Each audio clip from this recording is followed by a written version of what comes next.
મહાનગરપાલિકા સુરેન્દ્રનગરના માનનીય કમિશનર સાહેબની સૂચના મુજબ મહાનગરપાલિકા વિસ્તારમાં મિલકત ધરાવતા મકાન, ઔદ્યોગિક વિસ્તાર, દુકાન કે પ્લોટ ધારકોને મહાનગરપાલિકા દ્વારા સતત નોટિસ આપવામાં આવેલ છે અને પ્રચાર માધ્યમ દ્વારા પણ અમે પૂરતો પ્રયત્ન કરી જે તે બાકીદારોને જાણ કરવામાં આવેલ છે. SMS-થી પણ લોકોને માહિતગાર કરવામાં આવેલ. છતાં અમુક લોકો હજુ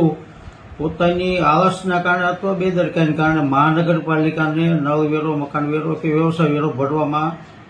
નિષ્ફળ થયેલ છે, જેથી મહાનગરપાલિકાના માનનીય કમિશનર સાહેબની સૂચના મુજબ બાકીદારોની મિલકત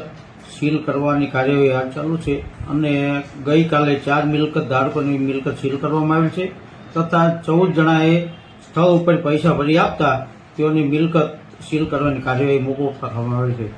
આથી સુરેન્દ્રનગર મહાનગરપાલિકા વિસ્તારમાં જે મિલકત ધારકો છે તેઓને મારી નમ્ર વિનંતી છે કે કોઈને કોઈ બાબત વેરા બાબતમાં કોઈ માર્ગદર્શનની જરૂર હોય અથવા કોઈ ફરિયાદ હોય